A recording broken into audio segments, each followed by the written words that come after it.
सावित्रीबाई फुले यांची पुण्यतिथी 10 मार्च रोजी साजरी केली जाते.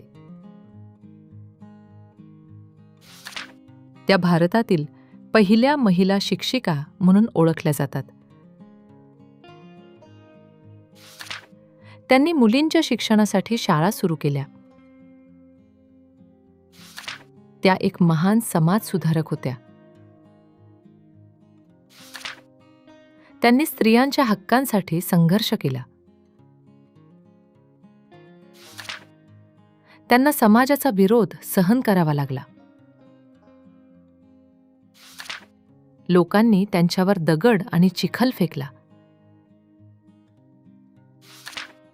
तरीही त्यांनी आपले कार्य सुरू ठेवले. त्यांनी विधवा पुनर्विवाहाला प्रोत्साहन दिले. त्यांनी स्त्रियांसाठी आश्रम स्थापन केले.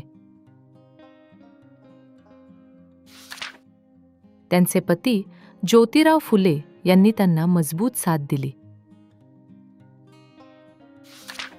त्यांनी शिक्षणाला समाज परिवर्तनाचे साधन बनवले. त्यांच्या कार्यामुळे महिलांमध्ये जागरूकता निर्माण झाली. त्या एक धाडसी आणि जिद्दी स्त्री होत्या. त्यांच्या कार्यामुळे समाजात सकारात्मक बदल झाला. त्या खऱ्या अर्थाने स्त्री शक्तीचे प्रतीक आहेत. त्यांच्या स्मृतिदिनानिमित्त विविध कार्यक्रम घेतले जातात.